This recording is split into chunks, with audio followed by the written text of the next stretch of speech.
visionneront cette séance par les médias sociaux. Alors, on vous fait la lecture de l'ordre du jour. Lecture d'option de l'ordre du jour, extension de la lecture des procès-verbaux de la séance ordinaire du 4 décembre, la séance extraordinaire du 18 et la séance extraordinaire du 27 décembre 2023. Adoption de ces mêmes procès-verbaux. Retour et commentaires s'il y a lieu.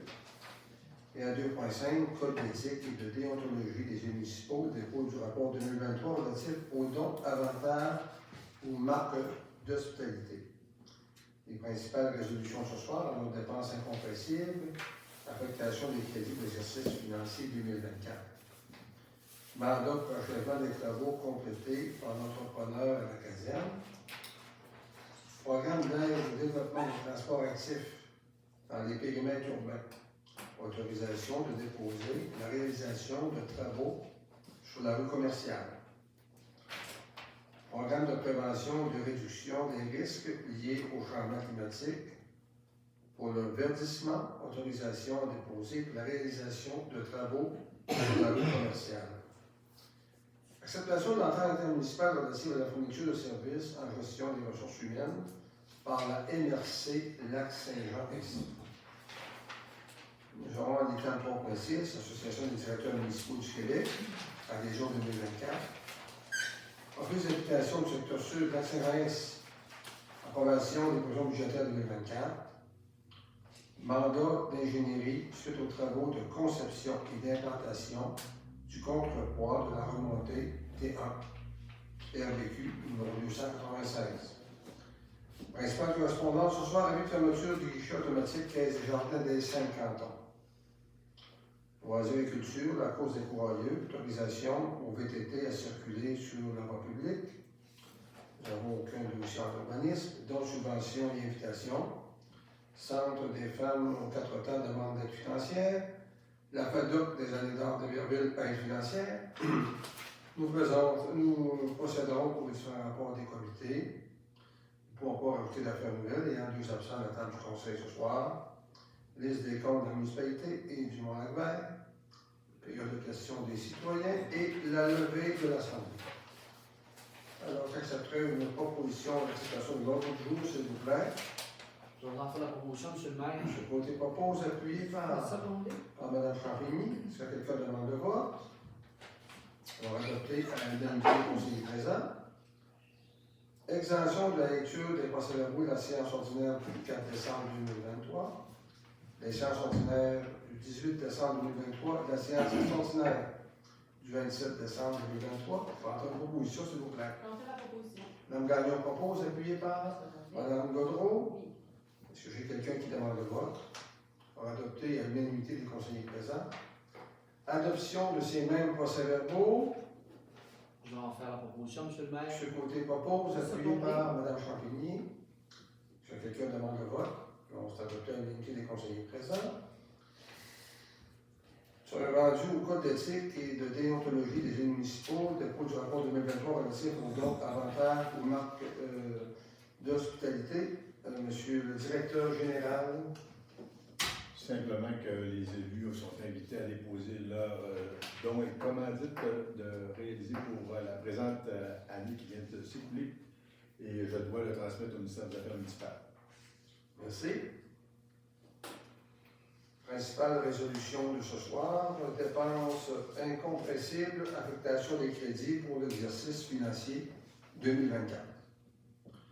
Considérant que sont les exigences du Code municipal du Québec, le manuel de présentation de l'information financière municipale, toute dépense de municipalité doit faire l'objet d'une affectation à une fin précise de crédit voté par le conseil municipal. Considérant qu'afin de normaliser ces exigences pour les dépenses incompressibles, l'affectation peut s'effectuer en début d'exercice. Les dépenses incompressibles sont des coûts fixes ou inévitables qu'il est impossible de ne pas assumer en raison d'une obligation contractée ou de la nécessité de posséder certains biens aux fins de fonctionnement. Il s'agit des dépenses suivantes dont les crédits ont été votés lors de l'adoption des prévisions budgétaires 2024. La rémunération des membres du conseil, les salaires des employés municipaux, l'assurance collective, les remises provinciales fédérales et CSST, quote-part MRC et Régie intermunicipale, services de la Sûreté du Québec, les dépenses d'électricité, les dépenses de téléphone, les dépenses de carburant, les dépenses reliées aux frais de poste et de messagerie, contrat de déneigement pour l'entretien des chemins, le chlore pour les systèmes d'eau potable, contrat d'analyse pour contrôle microbiologique de l'eau potable, fourniture de bureaux, frais de déplacement, immatriculation des véhicules, intérêt sur la dette à long terme, capital sur la dette à long terme, dûment proposé et appuyé, le conseil municipal autorise le paiement des dépenses à même les postes budgétaires prévus pour l'exercice 2024. Je prendrai une proposition, s'il vous plaît. J'en fais la proposition. Madame Champigny propose, appuyé par Bonjour, appuyé. Madame Gagnon. Est-ce que j'ai quelqu'un qui demande le vote? Alors, c'est adopté à l'unanimité des conseillers présents. Prochaine résolution, mandat pour achèvement des travaux non complétés par l'entrepreneur à la caserne. Considérant la résolution 66-88-2020 pour l'adjudication du contrat de la construction de la caserne incendie à l'entreprise des constructions Technopro.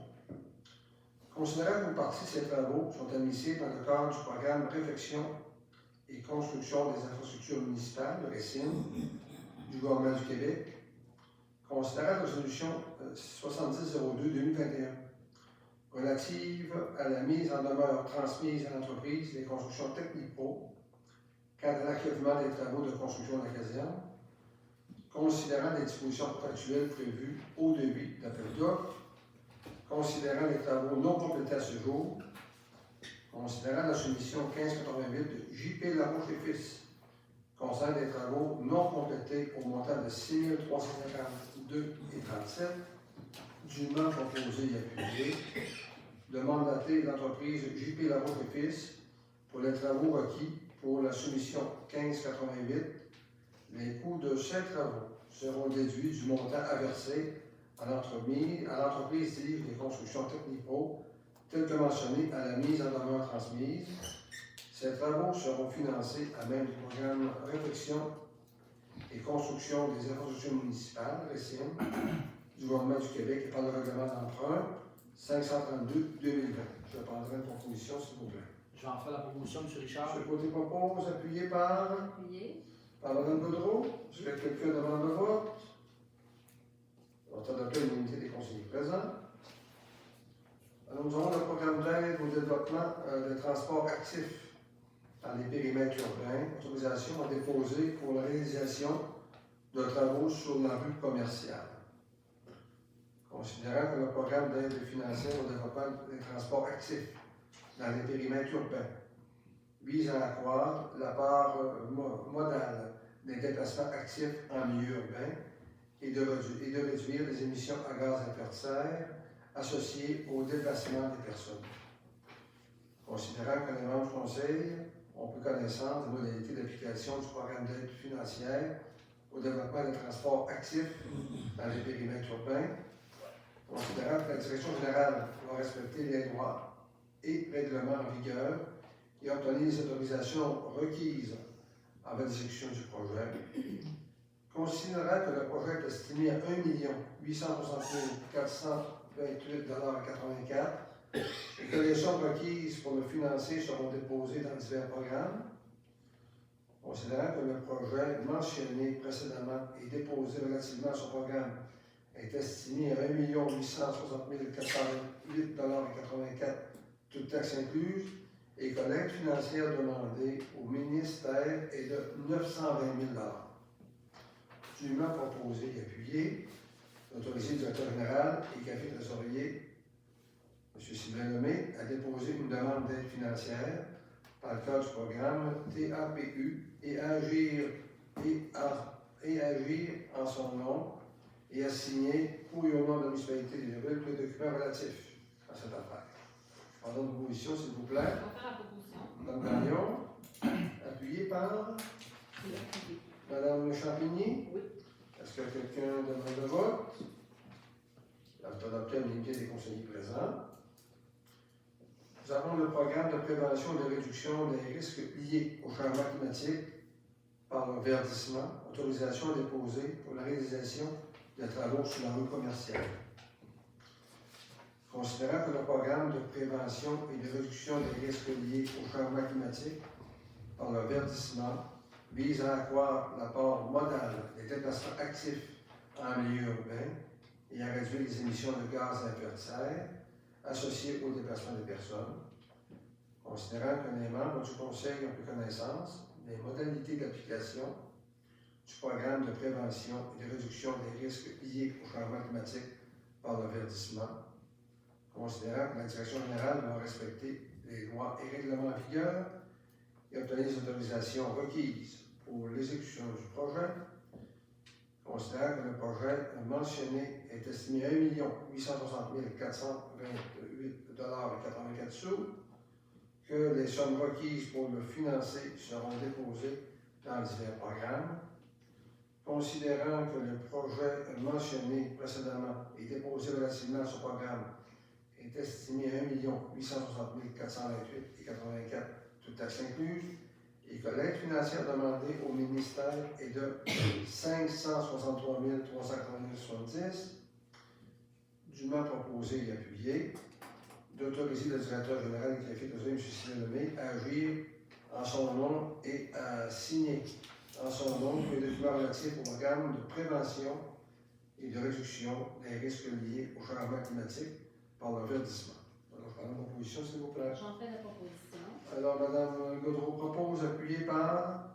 Jean-Pierre Laplume, M. Richard. Merci. Est-ce que quelqu'un demande le vote? Adopté à l'unanimité des conseillers présents. Est-ce que je pourrais donner une précision? Oui, effectivement. Aussi. Oui. Le projet date déjà de quelques temps. On travaille actuellement pour revamper la rue commerciale et la rue Martin. Le but avoué de ça, c'est, je ne sais pas si vous passez par là régulièrement, c'est qu'il n'y a aucun commerce actuellement qui est encadré par une bordure de béton, la piste cyclable n'est pas encadrée, le VTT est encore là. Vous voyez que toute la circulation à l'intérieur de ces axes-là sont déficients. Alors, on a mandaté une firme pour déterminer de quelle façon on devrait structurer ça. Et c'est là que vous avez une proposition à 1 874 000 auquel on vient demander des subventions qui totalisent pratiquement 1 500 000.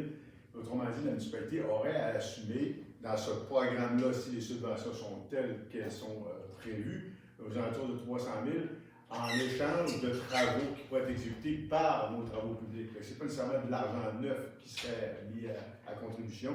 Et le plan qui a été démontré au Conseil, c'est vraiment de quoi d'invitant. Quand on passe dans la rue, la route 169, on passe à la rue commerciale, il manque beaucoup d'éléments fondamentaux pour être invités au point de vue d'une municipalité. Alors, c'est ça le but recherché.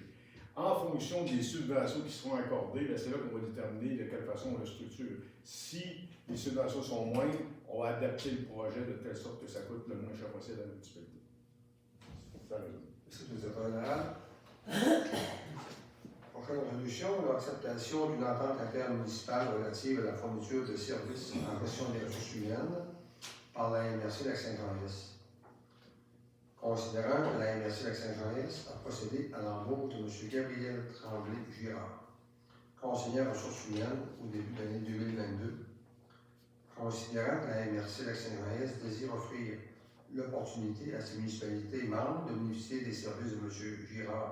Tremblay-Girard, considérant que la MRC Lac-Saint-Jean-Est et ses 14 municipalités membres désirent conclure une entente intermunicipale formalisée l'offre de services mentionnée ci-dessus, considérant que le mode de fonctionnement de la dite entente est la fourniture de services conformément aux dispositions du premier paragraphe de l'article 576 du Code municipal du Québec, du premier paragraphe de l'article 468.7 de la loi sur les cités et villes, considérant que les parties désirent conclure une entente pour une période de 5 ans, soit du 1er janvier 2024 au 31 décembre 2028, considérant que le projet d'entente préparé à cet effet, lequel est intitulé « Entente relative à la fourniture de services en gestion des ressources humaines par la MRC Lac-Saint-Jean-Est », considérant que la MRC Lac-Saint-Jean-Est bénéficie d'une aide financière de 250 000 dans le cadre du volet 4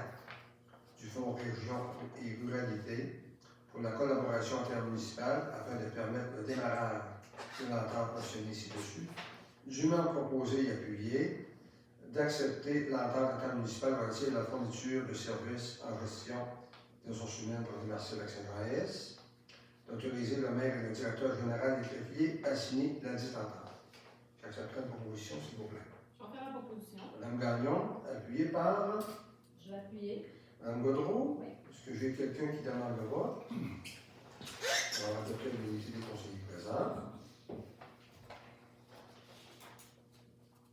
Association des territoires municipaux du Québec, à région 2024, considérant que le renouvellement de l'adhésion à l'Association des territoires municipaux du Québec est dû, considérant que le montant de ce renouvellement de l'adhésion comprend les assurances, considérant que les contrats de travail du directeur général, de la directrice générale adjointe et de la directrice finance et administration prévoient le paiement de l'adhésion et des assurances à l'ADMQ, dûment proposé et appuyé, d'autoriser le paiement de l'adhésion et des assurances en 2024 du directeur général, de la directrice générale adjointe et de la directrice finance et administration au montant de total de 1 054 et 13 sous, taxes incluses pour l'adhésion.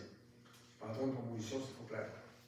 J'en fais la proposition. Madame Champigny propose, appuyé par Je vais faire l'appui. Madame Gagnon. Est-ce que j'ai quelqu'un qui demande le vote? Alors, adopter à l'unité des conseillers présents. Office municipal d'habitation secteur sud Lac-Saint-Jean-S, approbation des provisions budgétaires 2024.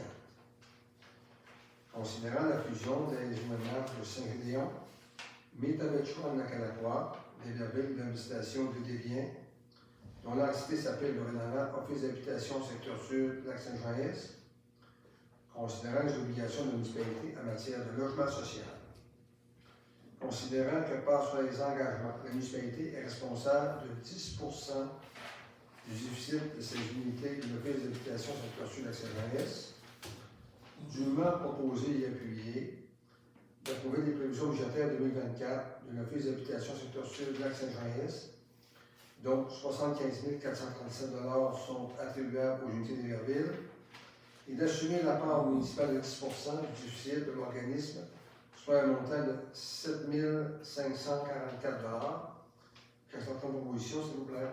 J'en fais la proposition. Madame Gaudreau, appuyée par Je vais en faire l'appui, M. Richard. de côté. Est-ce que j'ai quelqu'un qui demande le vote? On va adopter à l'unité des conseillers présents. Mandat d'ingénierie suite aux travaux de conception et d'implantation du contrepoids de remontée T1. Considérant les travaux de reconversion électrique de remontée mécanique T1 du Mont-Lac-Vert présentement en cours, considérant les travaux réalisés sous le contrepoids étant donné son état d'usure avancée, considérant les exigences de la norme CAN CSA Z98-19, considérant que suite à l'implantation du contrepoids, les travaux d'ingénierie sont requis afin de déterminer un calcul de ligne de la remontée, considérant que ces travaux sont réalisés à même l'aide financière reçue dans le cadre du programme d'aide à la relance de l'industrie touristique de Paris, du ministère du Tourisme et par le fonds du règlement 543-2022, dûment proposé et appuyé d'accepter l'estimé des coûts déposés par la firme DW Consultant pour un montant approximatif de 6 660,55 $ taxes incluses, en vue de préparer le calcul de ligne requis suite à l'implantation du contrepoids en béton de remontée T1. Cette estimation tient compte que la consultation et la documentation d'origine, soit les plans et le profil de ligne, soient possibles pour la firme.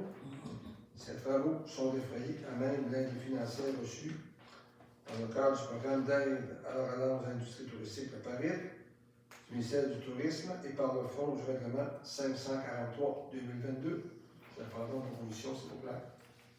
J'en fais la proposition, M. Richard. Madame Gagnon, puis M. Côté. On va faire ça de même. C'est bon. Est-ce que quelqu'un demande le vote? Alors, c'est adopté à l'unité des conseillers présents. Dans les principales correspondances,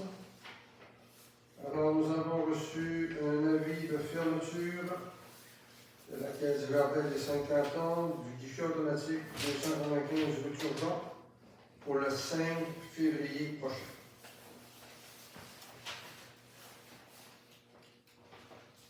Loisirs et culture. Alors, course des courageux, autorisation au VTT à circuler sur la voie publique. Considérant qu'il y aura la course des courageux à Iberville le samedi 23 mars 2024 dans le circuit de la course autocar de Joie-Noire. Considérant que cet événement est encadré par le club d'athlétisme d'Alma et que le montant de 250 leur est alloué.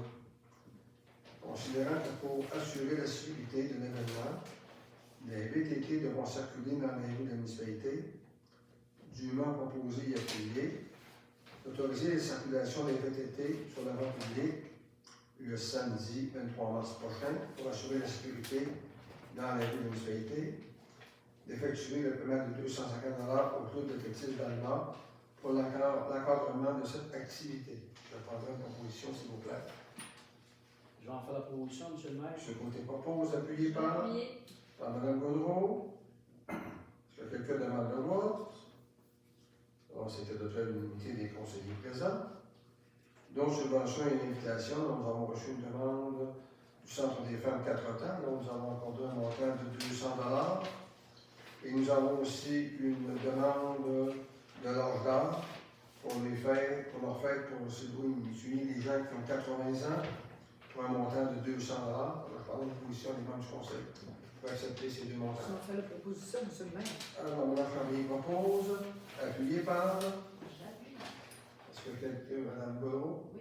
Que quelqu'un demande le vote? On a l'unité des conseillers présents. Rendu rapport des comités, M. Côté. C'est la période des fêtes, M. le maire. Là. Donc, la rencontre spéciale du 27 décembre. Et c'est. Hein? Le 18 aussi. Le 18 décembre aussi? Pareil comme Mme Eliane dit, là. On va suivre ça. Si vous le dites. Oui. Ariane? Moi, c'est ça, le 18 et le 27. Puis la liste des comptes la semaine passée avec M. Régis. Puis Mont-Lac-Vert et le municipal. Mme Gaudreau? Le 18 et le 27 également. Puis on a eu un conseil d'administration pour Delphine. Alors, je tiens à souligner qu'on a écrit un article dans le lien du mois de décembre. Alors, enfin, ça va bon train, dans le sens qu'on a eu l'autorisation ministérielle. Alors, au mois de mars, la démolition devrait commencer. Elle devrait durer au moins 4 mois. Et tout de suite après, la construction va débuter. Alors, on est en train de travailler fort avec les architectes et ça va être beau. Mme Gagnon? Le 11 décembre, une réunion pour faire un petit sketch pour la Corporation de développement. Ben oui, la vedette. C'est évident qu'au mois de décembre, c'est un peu plus tranquille. Alors, je préside bien sûr les rencontres du conseil. Différentes rencontres que j'ai eues au niveau du maire. Un dernier conseil d'administration de MRC Lac-Saint-Jean-Est. Puis bien sûr, on s'est aussi rendu disponible pour la signature des ententes pour le Mont-Lac-Vert et le camping avec E-Liberté, la société franco-suisse. Alors, pour les opérations Mont-Lac-Vert et du camping municipal. Alors, c'est mon rapport ce mois-ci. Nous sommes rendus à la liste des tentes, s'il vous plaît, Mme Charnier. Pour la municipalité d'Iberville, d'autoriser les déboursés du Fonds général de la municipalité d'Iberville pour une somme totalisant 1 232 399,36 $. Et pour le Mont-Lac-Vert, d'autoriser les déboursés du Fonds général du Mont-Lac-Vert pour la somme totale de 58 062,3 $. En composition, Oui, je fais la proposition, M. le maire. est-ce que quelqu'un appuie? Je vais en faire l'appui, M. le maire. Côté, est-ce que quelqu'un demande le vote? Adopter l'unanimité des conseillers présents. Et je remettrai M. Boivin pour vérification de la liste des comptes que je lui remets. Je sais que c'est quelque chose qui l'intéresse particulièrement. Alors, période de questions des citoyens. M. Potvin. On va commencer de base. Oui. Au niveau de la poursuite, pour l'histoire de la caserne des pompiers, Oui. 6 800. Oui. Bon, là, c'est sûr qu'on le prend ailleurs.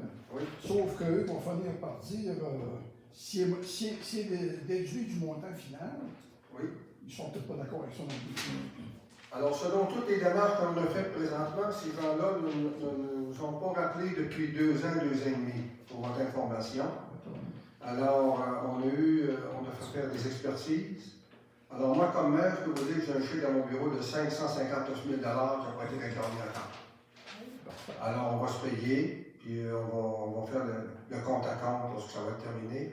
On a tout fait, des demandes diligentes, des rapports d'inspection, mais ces gens-là ne se présentent pas. Alors, on nous a envoyé une mise en demeure en leur disant que nous, on allait procéder, puis déduire ces montants-là du chèque final. OK. Au niveau de la rue commerciale pour l'aménagement, est-ce qu'il va y avoir possibilité du partage des coûts? Exemple, pour les îlots, les bordures, avec les propriétaires des terrains. Moi, j'ai participé avec la ville d'Alma quand on a fait le Saint-Jules, pour les îlots, puis tout, là, pour la station sonique. Les îlots étaient partagés, les coûts étaient partagés entre la ville et Nutrinor. Fait que ça ressemblait, le coteur du côté du chemin est payé par la ville, puis le coteur du côté de la bâtisse était payé par Nutrinor, avec les aménagements, la pelouse, les arbres et tout. Ça peut être une... Actuellement, c'est pas ça qu'on a dans les cartons, en toute objectivité et honnêteté. La rue, elle est faite de longue date. Au moment où on se parle, c'est que nous autres, on essaye justement de la rendre attractive, puis d'implanter des solutions qui sont au goût du jour, puis qui permettent justement par rapport aux îlots de chaleur ou autres. Mais c'est plus dans la section qui appartient à la municipalité. Du côté des commerces, c'est là qu'on va mettre des bordures de béton, puis nous autres, on va respecter l'emprise de la municipalité. Fait qu'on reste dans nos terrains à nous. Alors, on ne va pas sur les terrains ça serait malvenu, à mon sens, à moi, de leur imposer quoi que ce soit, d'où l'importance d'aller chercher des subventions pour réaliser nos travaux. Sur ce sujet-là, si vous permettez, il n'y a pas eu une entente avec le partage du coût avec Solène quand ça a été fait chez Solène? Solène, la seule chose qu'ils ont fait, c'est qu'il y a un partage de coûts associé à l'asphaltage. On s'est entendu pour l'asphaltage. Mais ils ont payé leur partie, puis on a payé la nôtre. Il n'y a pas d'autre chose. Parce qu'il y avait une partie de l'asphaltage sur leur terrain. Sur leur terrain, puis nous, on avait une partie qui touchait notre terrain à nous. Et la bordure comme telle de béton qui vient ceinturer, ben, c'était à nos frais, puis eux autres, il y avait une partie qui touchait leur terrain qui ont payé également. Et ça, c'est pourquoi ça ne serait pas applicable sur la rue commerciale? Si ça a eu lieu là, pourquoi pas là-bas? Ben, techniquement, nous autres, on est vraiment sur nos terrains là-bas. Puis les autres, ce qu'ils ont fait, ce qu'ils ont payé, c'est sur leur propre terrain à eux. Ils n'ont pas payé pour la municipalité. Là. Mais vous dites que vous allez faire des bordures en face des commerces. Oui, sur notre emprise. On va les faire totalement sur les terrains de la municipalité. Sur des terrains de la municipalité. Et on n'embarque pas sur leur terrain à eux. C'est ça le problème. OK. Oui, il m'en reste Oui, monsieur. deux. Oui. Au niveau de la TM, les travaux sont rendus où? Bon, il y a le contrepoids. Je présume qu'après ça va être la charge, puis j'essaie de faire virer. Oui.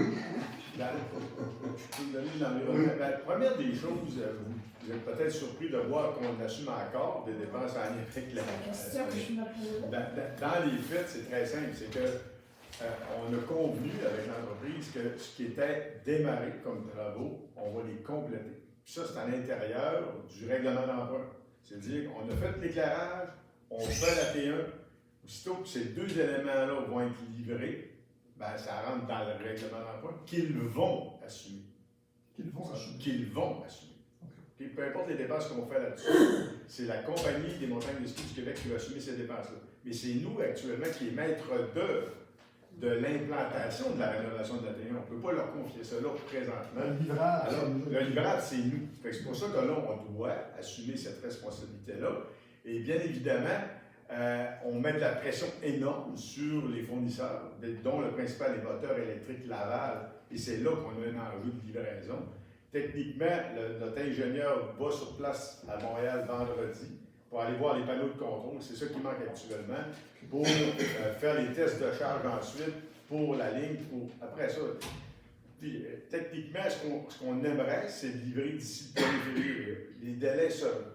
Mais on est tributaire de la livraison du moteur électrique Laval. Okay. Mais c'est ce qu'on espère.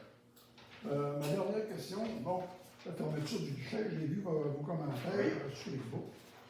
Y a-t-il des moyens de pression qu'on peut essayer? On peut-il faire une pétition? Ou ben non, on laisse tout faire et puis on fait les partiels fermés partout? Non, je pense qu'il faut réagir. Alors, on a réagi par les médias vendredi à la Radio-Canada. Je suis en entrevue encore demain à la radio, à Planète. Alors, c'est évident qu'on ne peut pas laisser passer ça. Alors, l'an dernier, les gens ont été courtois. Alors, ils ont fermé le comptoir. Alors, les gens ont compris la situation. Mais la fermeture du guichet passe difficilement. Alors, c'est pas tout le monde qui est technologique. Il faut assurer un service. On est aussi un village relais. On parle de développement économique. Puis, ce qui nous heurte beaucoup, c'est le cours délai. Dans mon bureau, lundi matin, nous avisé qu'on ferme ça le 5 février. Alors, on n'est pas tellement à l'aise avec ça. Moi, je vais amener le sujet, bien sûr, à la MRC Lac-Saint-Jean-Hyacinthe demain soir, pour voir, parce qu'on n'est pas les seuls impactés. Et bien, les stations, des biens, Héberville, Lac-à-la-Croix, bien que là, il nous reste simplement un guichet à Saint-Bruno et un guichet à Métabetchoir. Puis Saint-Gédéon, parce qu'ils veulent le maintenir, parce que la bâtisse n'a pas été vendue. Ce qui a accéléré le processus, c'est la vente de la bâtisse. Mais on va explorer certaines pistes de solutions. On a même proposé, on s'est entendu les membres du conseil ce soir, on a même proposé de le payer, le guichet. On s'est même proposé de faire une feuille de non-recevoir de nos dirigeants. Une feuille de non-recevoir. C'est plus le local qui mène. Il faut se le dire. C'est Montréal. C'est la fédération. C'est des noms. Alors, ça vient dur. Alors, le membre comme tel, lui, il n'y a pas grand mot à dire. On nous a demandé depuis une assemblée générale, vous savez bien qu'ils ne veulent pas nous rencontrer, ils savent bien qu'ils peuvent se faire brasser un petit peu, puis ils veulent pas. Puis, ils ont été très clairs dans mon bureau, irréversible. On va essayer de changer l'irréversible. Irrévocable. On va essayer de changer ça. Notre population est prête à se mobiliser, je pense. La Corporation de développement est prête à se mobiliser. Le Conseil de ville est prêt. On va lui proposer des solutions. On veut qu'il embarque le plus haut. On veut travailler positivement. Là, on est simplement basé sur le nombre de transactions. Alors, 3500 transactions se passer, ça en prendrait 6500. On va essayer de travailler pour améliorer ça. On a un beau projet de développement qui s'en vient dans notre milieu. Et je pense qu'il faut conserver cet acquis-là. Puis on va regarder si on ne peut pas être capable de trouver d'autres solutions pour que ça fonctionne. On est rendu dans le conseil. Si vous avez besoin de la population, dites-nous-le. Effectivement, vous allez être les premiers à être avertis de tout ça. D'autres questions, d'autres commentaires? Oui, Mme Manon. Bon, concernant là, toute la transaction du Mont-Lagrève, c'est pas finalisé. Comment ça va fonctionner? Est-ce qu'on va être au courant de tout ce qui se passe, de quelle façon? Mme Gagnon, pour répondre à votre question, dans le prochain lien qui va sortir dans quelques jours, là, vous allez tout avoir vos questions et vos réponses. Parfait. Alors, s'il y a quoi que ce soit, on reviendra au conseil en février. Je dirais qu'il va y avoir un petit éclaircissement davantage. Ouais, on ne pourrait pas avoir un petit coup. Mais ce qu'il faut retenir, là, c'est que depuis le 1er janvier 2024, nous ne sommes plus responsables des opérations du Mont-Lagrève. Ça, c'est la première chose. 1er janvier 2024, la nouvelle compagnie E-Liberté exploite le Mont-Lagrève. Alors, pour le citoyen d'Héberville, sur le budget de 2024, c'est au moins une économie de 300 000 $. Ça, c'est la première bonne nouvelle. On est après, par la suite, faire un petit peu le partage des actifs, regarder ce qui peut se faire par la suite. Mais là, c'est la première chose qu'on va retenir. 300 000 $ d'économie pour 2024. Puis, dans le lien, vous allez voir, on a fait quelque chose de très compréhensif. Alors, on se questionne sur le Mont-Lagrève, quand est-ce qu'on va arriver avec le camping, les investissements. Vous allez voir, c'est très clair, très facile. Pour. Oui, J'ai pas fini.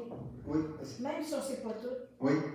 je voudrais féliciter tout l'effort, entre autres par M. Lemay, M. Sylvain Lemay, et vous autres aussi, le conseil, de tous les efforts, peu importe comment ça aboutit, là, mais je suis convaincue qu'il y a eu des efforts extrêmes là-dedans. Puis je peux vous dire, peu importe ce qui arrive ou quoi que ce soit, j'ai une grande fierté de toutes les démarches qui ont été faites. Puis en tout cas, c'est pris en main, puis on espère que tout va se boucler comme il C'est bouclé. Alors, c'est l'engagement politique qu'on avait pris. Vous nous avez demandé de trouver des partenaires. On a fait le tour de gens qui pouvaient s'associer avec nous. Et il est arrivé cette firme-là, qui est une firme très sérieuse. Et qu'est-ce qui nous rassure aussi?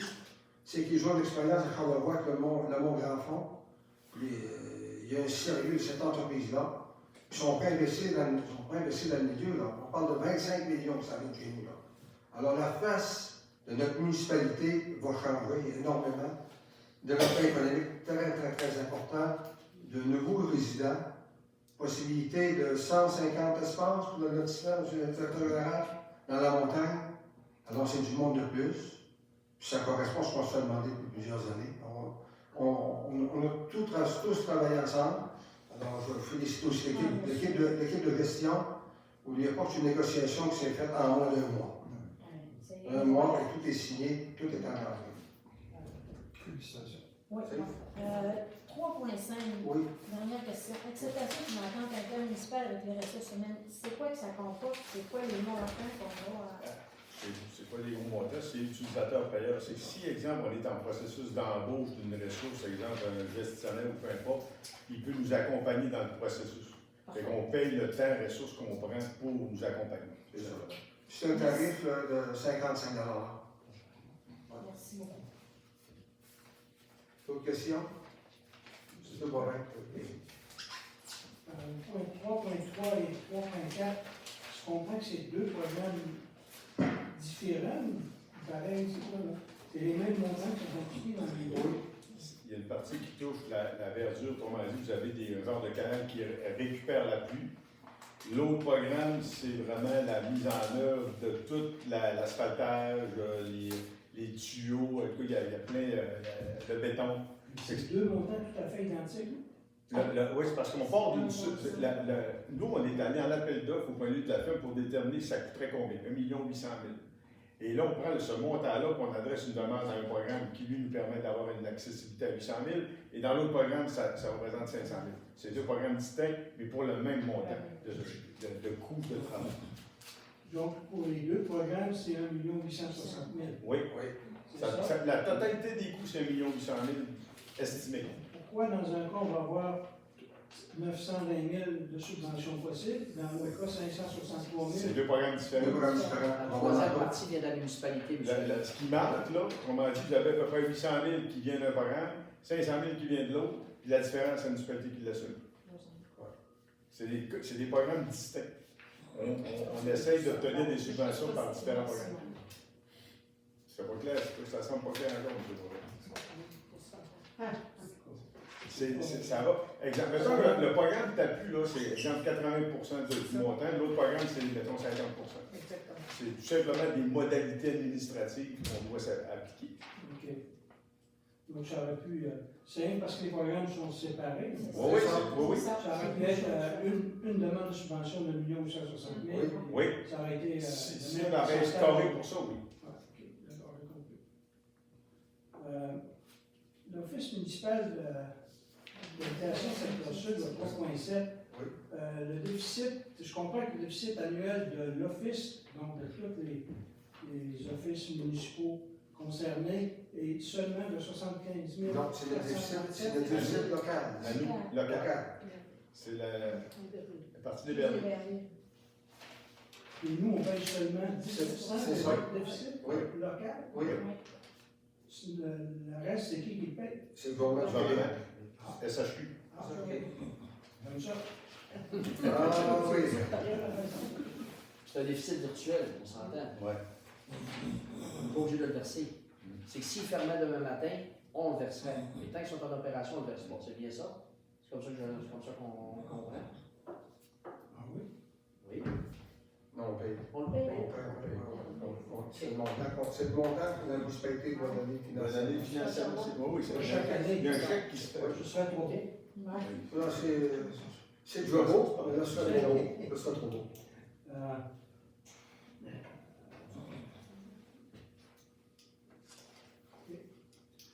Bon, concernant la réunion d'aujourd'hui, c'est les seuls commentaire que j'avais. J'aimerais revenir sur des notes que j'avais oubliées. Je laisserai la parole à M. Régent Tremblay, puis son J'ai juste une petite question concernant le fameux guichet, alors que Desjardins semble ouvert nous procher. Oui. Dans l'eau du lac, là, ils ont fait beaucoup de pression ici, puis ça n'a pas été à grand-chose. On a-tu des idées, si nous autres, ça nous arrive la même chose, on ne veut pas ça, là, mais comment on pourrait s'enligner? Comme je peux. On regarde toutes les possibilités. Est-ce qu'on pourrait avoir une entreprise qui pourrait nous fournir un guichet autre que Desjardins? Ça, c'est une autre possibilité. ATM qu'on regarde de ce côté-là. Ça, c'est une possibilité. Est-ce qu'il y a un commerce qui serait intéressé à exploiter ce genre de choses-là? On ne ferme pas de porte, mais on voudrait trouver une solution que tout le monde soit bien là-dedans. J'ai déjà fait des démarches auprès de l'ATM ce matin. Oui. J'ai fait aussi. Je vais donner à Sylvain Champlain. Enfin, C'est possible. tout est possible. Il y a des informations, mais j'imagine que la municipalité serait prête à embarquer aussi, dans le bout du rouleau. Écoutez, c'est un service de proximité, c'est évident qu'on n'est pas à regarder ça. Je ne sais pas si vous avez pris connaissance, il y a excusez le terme anglais, mais c'est comme ça qu'il est dans Facebook, le Spotted d'Héberville. Il y en a-tu qui ont pris le message aujourd'hui qui a circulé? Non, aujourd'hui, c'est pas. Il y a un message qui est circulé aujourd'hui en provenance des futurs propriétaires de l'immeuble de la Caisse. Puis là, ils ne sont pas nommés dans l'article, puis c'est vraiment sous base anonyme, signifiant qu'il y a des rumeurs à l'intérieur de la municipalité qui faisaient en sorte que c'est à cause de ce commerce-là que le guichet quittait. Ce qu'ils ont répondu, c'est de dire non, c'est une décision du conseil d'administration de la Caisse, si la fermeture. Cependant, nous, comme entreprise, on a décidé d'installer un guichet automatique dépôt-retrait dans l'édifice. C'est nommément inscrit comme ça dans l'article. Mais c'est-tu valable, l'article? Mais alors, c'est sûr qu'on va On va l'explorer. l'explorer, que ça sortit après-midi. Parce que dans la communication que Desjardins nous ont fait, en tout cas nous autres, ils disaient qu'il n'y avait pas de possibilité que le guichet reste là à cause de la vente d'entreprise, puis qu'ils voulaient avoir des ententes avec certains commerces pour qu'eux autres y assument. Je ne vois pas les commerces à assumer la responsabilité de l'argent Vous à avez la place de Desjardins. Vous avez entièrement la bonne réponse, M. Ouellet. Ils ne sont pas intéressés du tout. Ben non. Mais on disait que ça coûtait trop cher de bâtir une place pour un guichet. Une des raisons pour lesquelles la décision semble irrévocable, si nous a été traduit, c'est de dire que les guichets, dans la forme actuelle, il leur reste 2 ans de vie utile. Et qu'à terme, c'est pas une décision de la fédération pour dire quel guichet on va remplacer. Ce sont ceux qui ont une norme minimale de transaction. C'est-à-dire, on va remplacer ceux qui ont 6500 transactions et plus. Alors, dans ce contexte-là, on le fait. C'était ça la réponse. M. Tremblay? Moi, je me pose la question à savoir, à Héberville, vous avez-tu une idée comment est-ce qu'il y a personne, exemple, de 55-60 ans à Héberville, il y a au moins 25-30% de la population.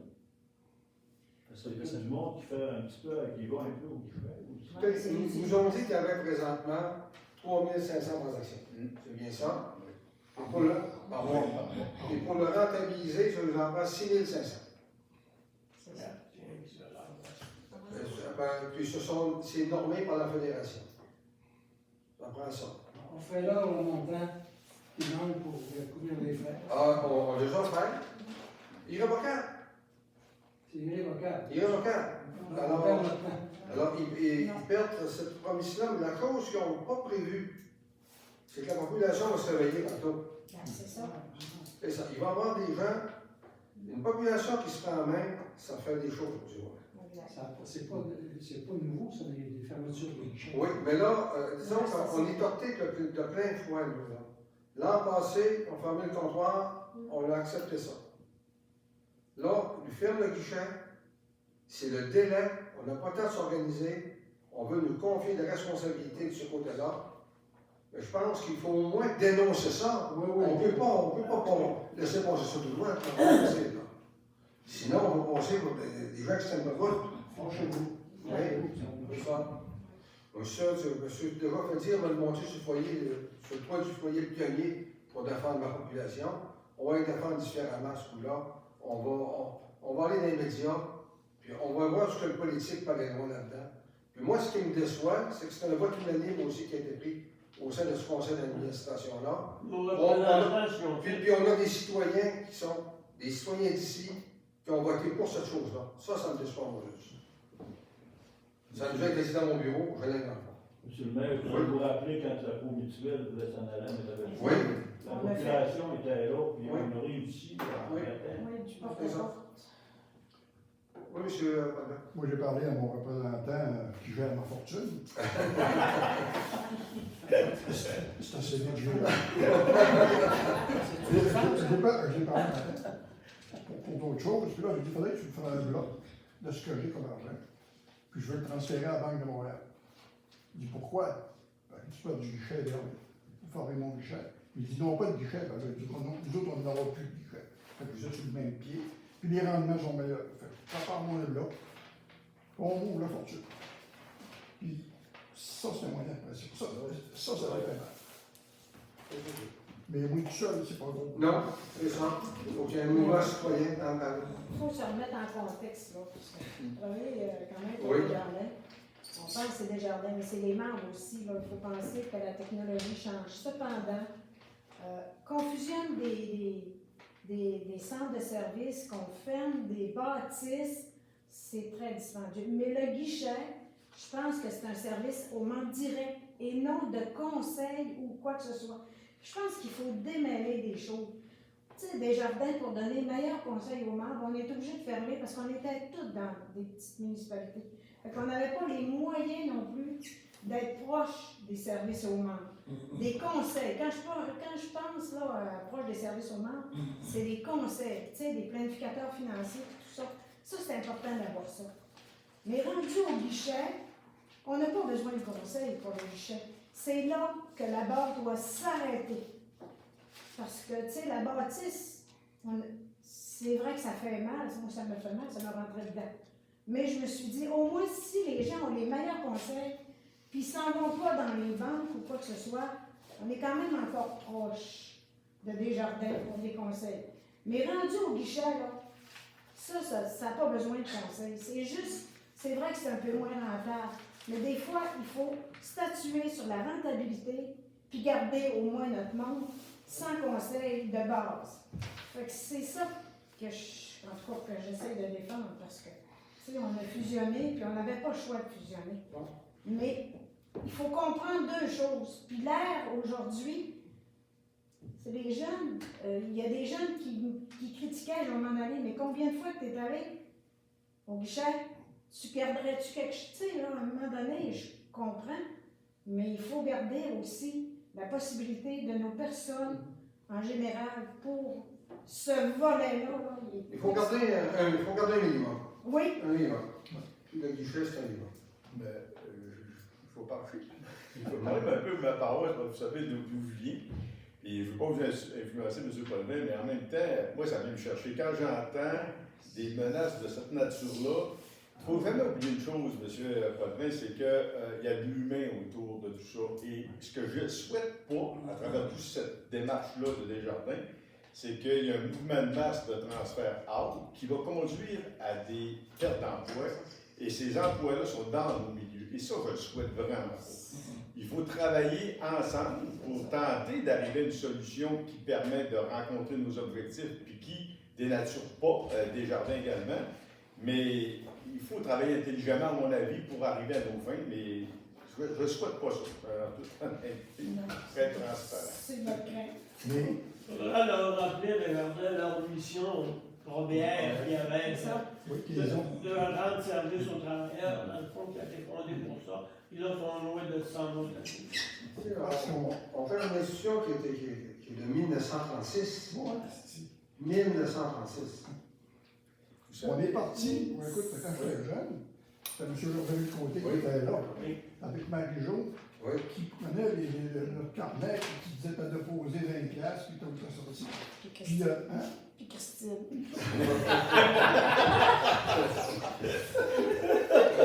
Non, c'est vrai. On est parti de papier, crayon, efface, Puis on a évolué au niveau technologique, les guichets. C'est sûr que ça nous a gâté cette histoire-là. Parce que tu peux aller chercher, tu peux aller chercher de l'argent que tu n'as même pas dans ton compte. Mais au niveau de tous les citoyens, mais qu'on n'ait plus cette affaire-là, puis qu'on soit, on va tous se ramasser à moi à Saint-Luc, là, on va être avec moi, on va pas là. Fait qu'on va se ramasser à moi à Saint-Luc. C'est le ballon à bain de Montréal. Moi, je me tourne encore un peu.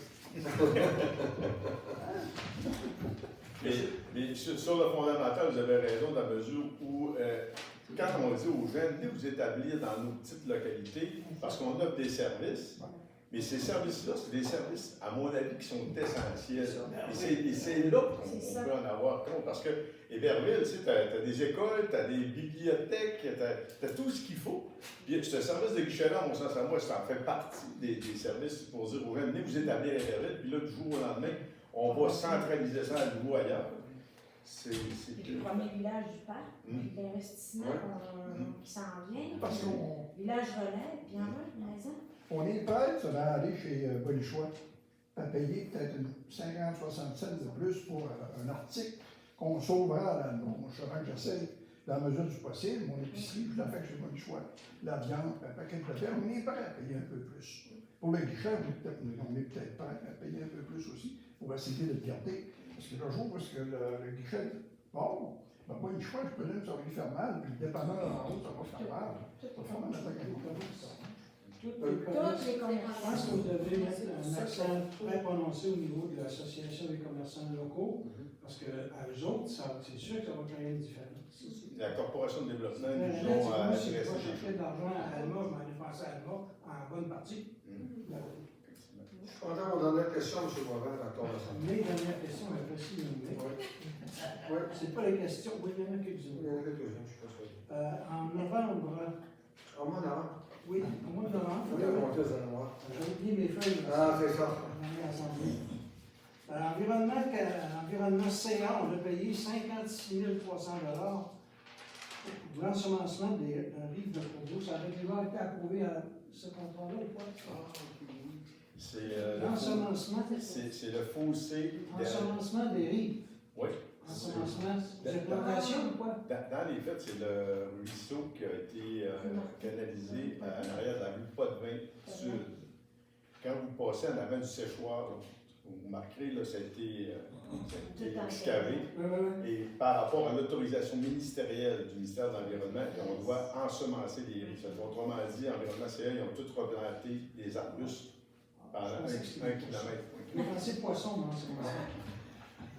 C'est une chose de poisson. C'est logique en fait. Ensemencement de plantes. OK. En octobre, comment ça, toi? Alors, on a payé à M.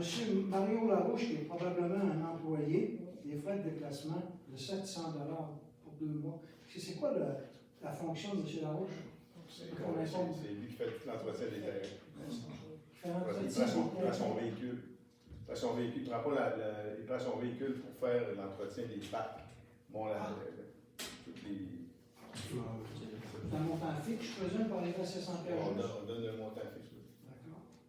Dans le plan triennal pour les immobilisations, on prévoit pour en 2024, oui, 7 500 $ pour des tablettes.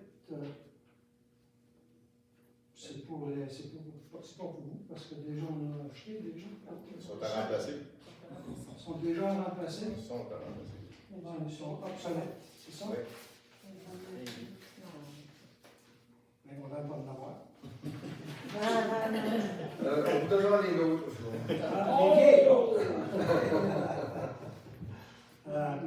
Dans les prévisions budgétaires, je constate qu'il y a un écart en pourcentage de 55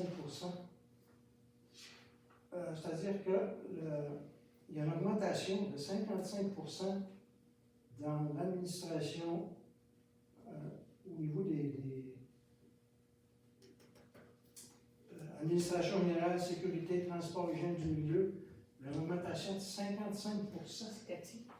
Non, la Vous réaffectation. donnez Non, mais l'information. l'autre jour, j'avais 142 000 pour Cathy. là.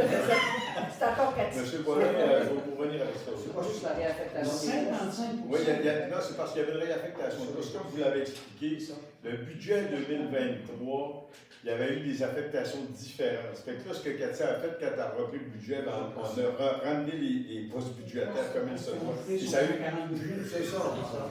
T'as fait ça, Bon, puis l'histoire du Mont-Lac-Vert, peut-être vous allez dire qu'on va le verrer dans le lien Oui. prochainement, là. Mais il y avait une prévision de 102 millions qu'on devait investir dans le temps. Et ça ne change pas. On a besoin de le faire, ça. Il n'y a pas de.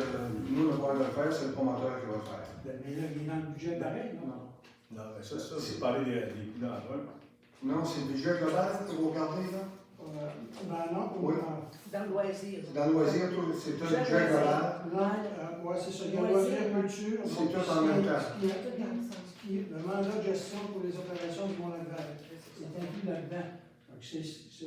Donc, donc, Il y a- ces chiffres-là vont être à la baisse. Il y en a une partie qu'on va devoir assumer, 2023, c'est bien sûr. Bien sûr, 2024, non. Mais c'est le budget global, alors ça comprend le camping, la bibliothèque, tous les services, les salaires du personnel, Les tout est Lac-Vert ne sont compris. plus là. Pardon. Bien que les dépenses du Lac-Vert de 2024 ne sont À plus. partir du 1er janvier 2024, non. Bien qu'il était là-dessus. Non. C'est Oui, 2000. oui, il y en avait Il y en a une partie. Parce que l'entente n'était pas encore signée quand on a fait le budget. C'est ça. On ne savait pas si ça allait être signé officiellement. Ouais. Et dans les faits, vous allez voir normalement des écarts Ouais. à terme de l'année 2024 parce qu'il y a des dépenses qu'on n'aura pas assumées. Et la même chose au niveau de l'intérêt capital sur la dette à long terme. Exact. Ça va avoir un impact majeur. Et je vous rassure, quand vous dites le lien, là, je le précise, là, dans les questions et réponses, l'impact financier de la transaction, elle est définie. Règlement d'emprunt, revenu de taxation, dépenses de moins, tout est là. Vous allez être capable de visualiser l'impact de la transaction sur le livre municipal ou budgétaire. Et puis, un dernier point qui me chicote encore dans ce dossier-là, on dit, là, il y avait cette entreprise en question, là, avec qui on a signé un bail, il y avait une expertise avec le Mont Grand Fond, c'est ça? Oui, ça. Et ça datait de novembre, leur expertise. Là. C'est pas fort comme expertise quand on règle un dossier un mois après, 2 mois après. Mais quand toutes les fonctions de diligence sont faites, que les gens nous disent qu'ils avaient prévu des investissements de X, qu'ils les ont toutes fait, puis on regarde un peu qu'est-ce qu'ils ont fait. Alors, moi, j'étais convaincu qu'on avait le bon deal. Mais on a parlé avec des gens du Mont-Grand-Fond, de la ville de Charlevoix. Ils ont fait des mêmes vérifications diligentes que nous. Puis tout ce que présentement, Liberty nous a dit qu'elle allait faire, c'est fait. C'est accompli. Est-ce que vous pourriez me donner une idée des vérifications, je veux dire, pour se rassurer qu'elles ont été faites en gros? Là. Qu'est-ce que vous avez fait comme vérification? Alors, le monsieur. Vérification ou Non, historique de. Regarde, nous, on ne l'a pas fait directement, on s'est informé. Alors, il y avait un employé qui était à la ville de. C'est ça, de Charlevoix, de la Malbaie. Alors, c'est M. Tremblay, je pense. Sébastien Tremblay. Alors, lui, il ne croyait pas tellement à ça. Il s'est rendu directement vérifier si Liberty c'était si fort que ça. Ils sont en Suisse. Il est en Suisse, vérifier ça. Il a tellement aimé l'expérience qu'il a laissé son emploi à la ville, de la Malbaie, il travaille pour Liberty maintenant. Alors, ça, pour moi, c'est un bon signe, ça. Ça ressemble à rien. C'est un bon signe. Après ça, on n'a pas grand-chose à perdre dans tout ça, là. Les gens investissent, on demeure quand même propriétaire du fonds, ils vont investir, les investissements nous demeurent. Alors, on a plein de lotissements qui veulent faire, les constructions vont se faire. Quel risque avons-nous, M. Boivin? M. Boivin, le chiffre d'affaires de l'entreprise, c'est 1 milliard. Le chiffre d'affaires.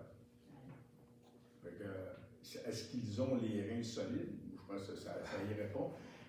L'importance actuellement de la transaction, ça touche différents niveaux, mais vous avez le bail théorétique, oui, la notion de risque demeurera toujours dans la mesure où l'entreprise elle est tributaire de la rentabilité du projet.